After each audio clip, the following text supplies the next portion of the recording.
Here's George, and I'm going to show you a couple of ways that you can do some vignetting to darken your edges on it. The first one is through the Actions panel. So I'm going to duplicate my layer and draw a selection of what you want to actually vignette. So I'm just going to draw an oval around George,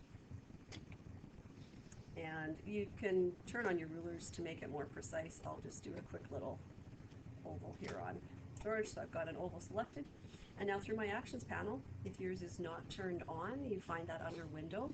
There is a choice in there called Vignette, and when I choose it and hit the play button at the bottom of that Actions panel, it just goes ahead and asks me how much I want to feather it by. I'm going to feather this one by 20 pixels and say OK.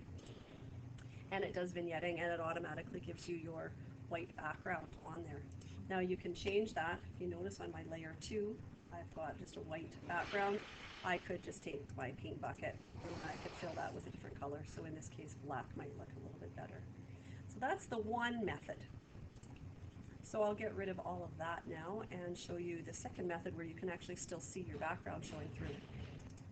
So here I've duplicated my background again, and I'm going to go up to my filter menu, and what I want to do here is I want to convert it to a smart filter.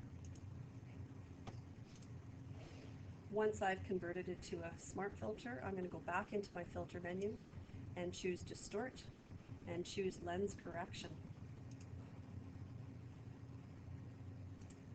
Now you may want to turn that grid off if it's annoying to you when you do your lens correction.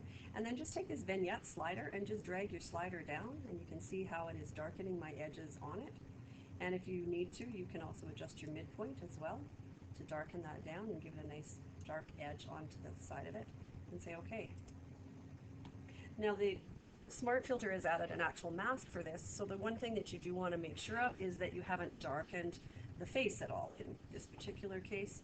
So because my mask is white, I would paint with a black brush, and I would make sure that I paint on that mask of my Smart Filter, painting with black, and just paint over top.